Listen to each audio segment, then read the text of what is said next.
Let's be honest, medical language can feel like trying to learn a completely foreign tongue, right? It's filled with these huge, complex terms that just seem impossible to remember. But what if I told you there's a single key that could unlock hundreds of them? Well, in this explainer, we are going to crack the code on one of the most common prefixes out there, A. Okay, before we really dive in, let's just take a second to get focused. Wherever you are, just get comfortable, plant both feet on the floor. Now, let's take one slow, deep breath in and let it all out. It's a simple little thing, but it really helps your brain lock in new information. You ready? Let's do this. All right, take a look at these words. Agranulocytosis, akathisia, anuria. I mean, they sound pretty intimidating, don't they? But here's the thing. They all share a common secret, a little hidden clue baked right into their structure.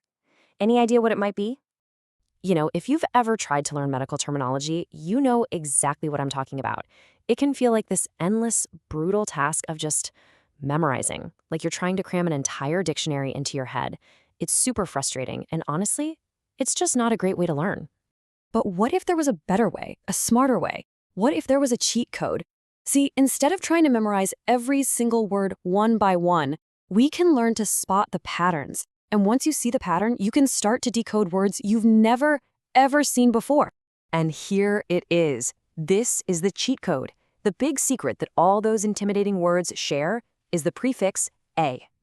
In the world of medicine, A almost always means an absence of something, a lack of something, or just without. Go ahead and lock that in.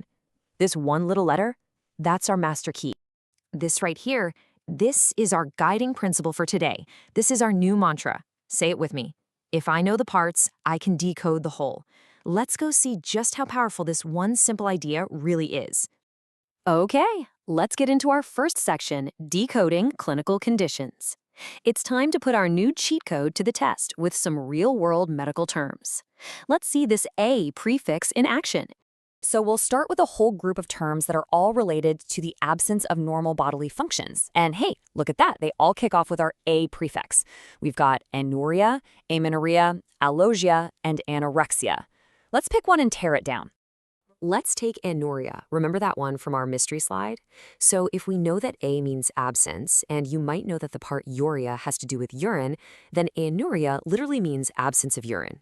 And just like that, you've decoded a really critical medical term. This is a perfect example of how knowing the parts lets you decode the whole. Awesome. Now let's move to our next group and see how this knowledge starts to stack up. This set of terms deals with movement and sensation. We have akathisia, which is that awful inner restlessness, that feeling of not being able to stay still. And we have akinesia. And this is where the pattern just gets clearer and clearer.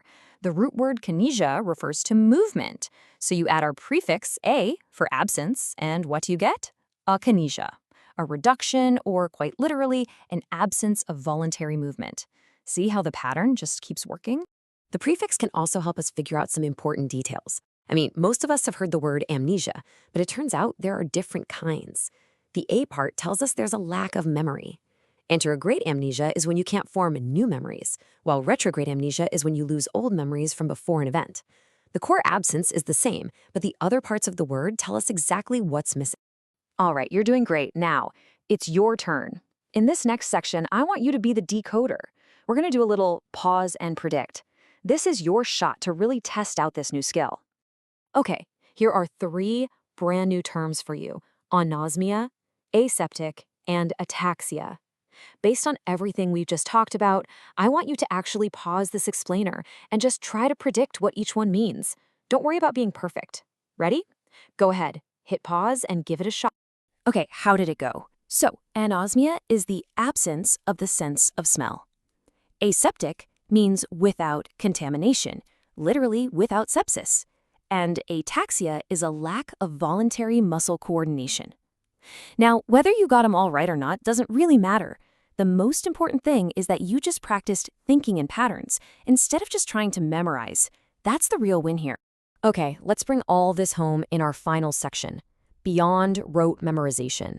The whole point of this wasn't just to learn a few new words. It was to fundamentally change how you approach learning complex information altogether. If you take only one single thing away from our time together, please let it be this. Recognize the patterns before you even try to memorize. This is the strategy that separates people who struggle from people who feel confident. It's all about working smarter, not just harder. And this is exactly why it's so powerful. You didn't just learn a handful of definitions today. You learned a whole system. By understanding this one little A prefix, you've gained the power to make a really good educated guess about dozens, maybe even hundreds of other medical terms. That's not just efficient, it builds some serious confidence. So as we close this out, I want to leave you with one last question to think about. What's one pattern or one term that feels clearer to you right now than it did just a few minutes ago? Just take a moment to acknowledge that. You've just equipped yourself with an incredibly powerful new tool for learning. Thanks for diving in with me today.